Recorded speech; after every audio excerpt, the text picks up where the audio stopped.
Health facts YouTube channel पे आपका बहुत बहुत स्वागत है। और आज हम बात करेंगे हेयर फॉल के बारे में। तो सबसे पहले आइए जानते हैं कि हेयर होते क्यों हैं हमारे सर पे। तो ऐसा साइंटिफिकली माना जाता है कि ये प्रोटेक्शन का काम करते हैं, एक तरीके से टोपी का काम करते हैं, जो कि हमें बचाती है अल्ट्रा वायलेट रेज से, सन रेज से, सन की हार्मफुल रेज से हमारे सर की प्रोटेक्शन करती है।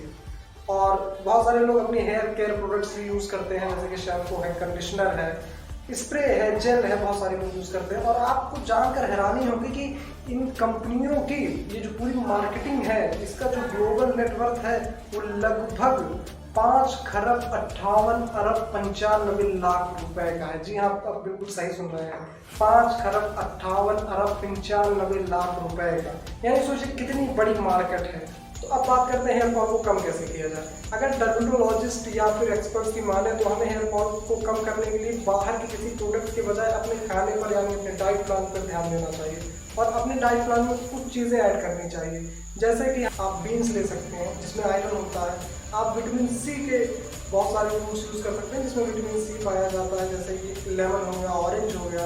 आप बनाना खा सकते हैं फ्रूट में, जो कि काफ़ी हेल्पफुल है हेयर ग्रोथ के लिए। और हाँ, आप मशरूम यानी खासतौर से अगर आप ड्राई मशरूम है तो बहुत ज़्यादा उससे बेनिफिट है, क्योंकि उसमें बायो प्रोटीन्स मिलते हैं जो कि हेल्थ और ख़ासतौर से हमारे हेयर ग्रोथ के लिए बहुत ही ज़्यादा फायदेमंद है। और आप पल्सेस का यूज़ कर सकते हैं, एग योल्क का यूज़ कर सकते हैं। खासतौर से अगर आप ग्रीन वेजिटेबल खाते हैं तो भी काफ़ी हेल्पफुल है हेयर ग्रोथ के लिए। तो बात हेयर फॉल की चल ही रही है, तो आइए जानते हैं हेयर साइकिल के बारे में। हेयर साइकिल बेसिकली 3 फेज में डिवाइडेड है। जी हाँ, यानी जो सबसे पहला फेज है वो है एनोजन फेज।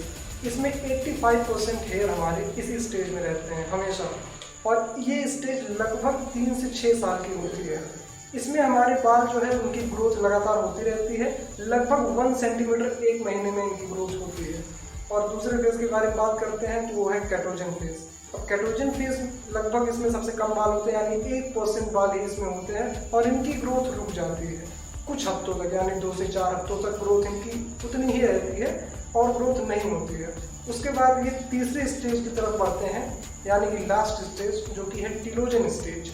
ये स्टेज क्या है कि इसमें ये हमारे हेयर डेड हो जाते हैं और ये निकल जाते हैं, और इनकी जगह नए बाल आना शुरू होते हैं, और ये लगभग 15% होते हैं।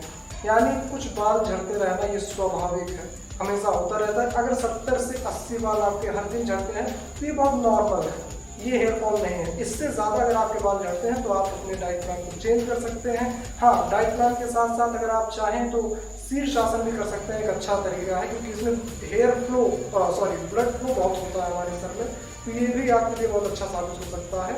और अब बात करते हैं कि हेयर फॉल होता क्यों है, यानी पॉजिटिव एजेंट क्या है कि हेयर फॉल हमें होता क्यों है, ये भी जानना बहुत ज़रूरी है। तो सबसे पहला कारण है हेयर फॉल का स्ट्रेस। और हम बात करें दूसरे कारण की तो वो है जेनेटिक।